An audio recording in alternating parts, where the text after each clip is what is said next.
Се наоѓаме во период каде што вегетациониот развој на растенијата е во максимум, односно период каде што растенијата бујно се растат и се развиваат. Но ова е период каде што потребата на заштита на растенијата исто така треба да се зголеми и да се обрани внимание,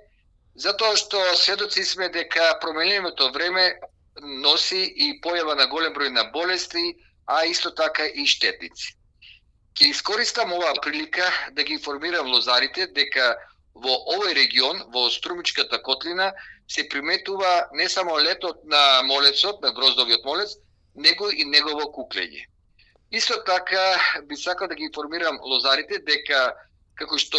информираат хидрометеоролозите, наредната недела се очекува да дојде до промена на временските прилики, односно до одредено количество на дожд да падне во одредени региони,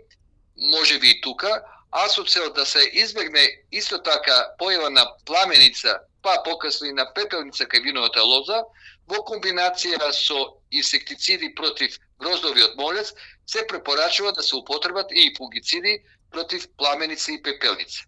Ова го потенцирам затоа што сведоци сме дека минатата година голем број на лозари кои што покасно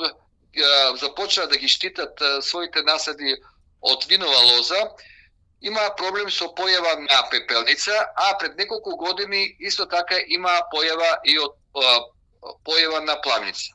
Сосема накрај ќе потенцирам дека во земјоделското производство нема лечење на растенијата, односно има спречување на појава на болести и напад од инсекти, а исто така и нивно ширење, односно продолжување на уништување. Значи, превенцијата е најдобар лек за добивање или формула за добивање на едно квалитетно земјоделско производство.